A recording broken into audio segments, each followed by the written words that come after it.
বাপ্পা ভাই যে আসবেন সেটা আমি জানতাম, কারণ বাপ্পা ভাই তার আগের দিনে আমার সাথে কথা বলেছে ফোনে। উনি নিজে থেকেই বলেছে যে মুক্তি আমি আসব, এবং বাপ্পা ভাই নিজেই কিন্তু আমাদের প্যানেলটা গুছিয়ে দিয়েছেন।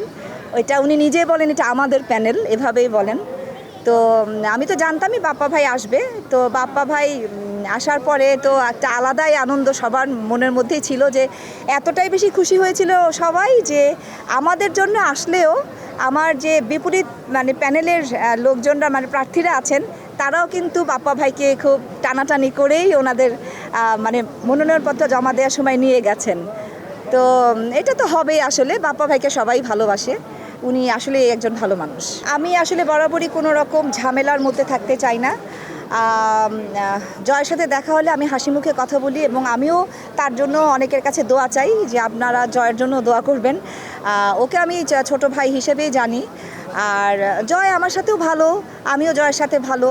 তো সুতরাং আমরা মিলেমিশেই থাকবো, আমরা হারি বা জিতি এটা তো হার জিত থাকবেই। আমিও যদি হারি আমি জয় বা সবাইকে নিয়ে কাজ করব, আর জয়ও যদি জিতে যায় বা হারে আমিও তাদের মিলেমিশেই কাজ করবো। এখানে আসলে আমি এতটা বেশি সিরিয়াসলি কিছু নিচ্ছি না। সিনেমাটা আমি ইচ্ছা করে ছাড়িনি, আমার ছাড়তে হয়েছিল যে আমার বাবা যখন অসুস্থ হয়ে গেলেন, ব্রেন স্ট্রোক করলেন। তো আমাদের ফ্যামিলি অনেক ছোট, আমার তো ভাই বোন নাই, আর আমার বাবাকে দেখার মানুষটা সেরকম ছিল না। তো এরকম ব্রেন স্ট্রোকের রুগীদের পেছনে অনেক সময় দিতে হয়।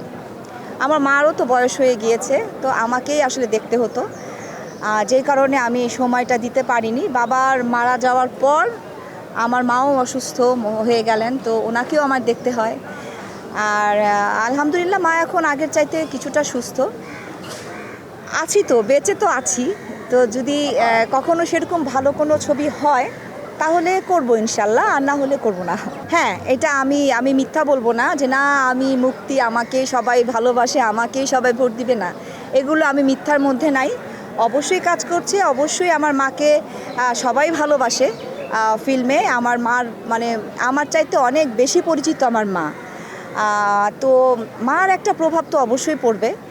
আর আমি যখনই যার কাছে ভোট চাইছি একটা কথাই সবাই বলে, তুমি কিন্তু আমার মার নাম নিয়ে বলে যে তুমি কিন্তু তার মেয়ে, তুমি কিন্তু আনোয়ারার মেয়ে, মানে তুমি আমাদের সন্তান। তো সেইটা আমি আসলে ভীষণ গর্ববোধ করি যে আমি আমার মায়ের সন্তান, এবং আমার বাবাও খুব ভালো একজন মানুষ ছিলেন। আমি আমার বাবা মায়ের সন্তান, এটাই আমার গর্ব।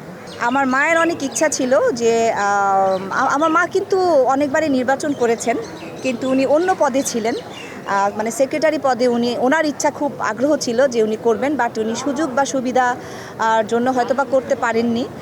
তো সেই ইচ্ছাটা আমার মা বলেছে যে তুমি দাঁড়াও, তুমি যেভাবে শিল্পী সমিতির জন্য কাজ করে যাচ্ছ, শ্রম দিয়ে যাচ্ছ, তুমি পারবে, তুমি দাঁড়াও, আমি বেঁচে থাকা অবস্থায় তুমি আমাকে একটু এটা দেখাবে। হ্যাঁ, যে পারি বা না পারি সেটা অন্য কথা, কিন্তু এতটুকু তো বলতে পারবো যে না আমি মা তোমার জন্য আমি দাঁড়িয়েছিলাম, তোমার কথাটা আমি রেখেছি।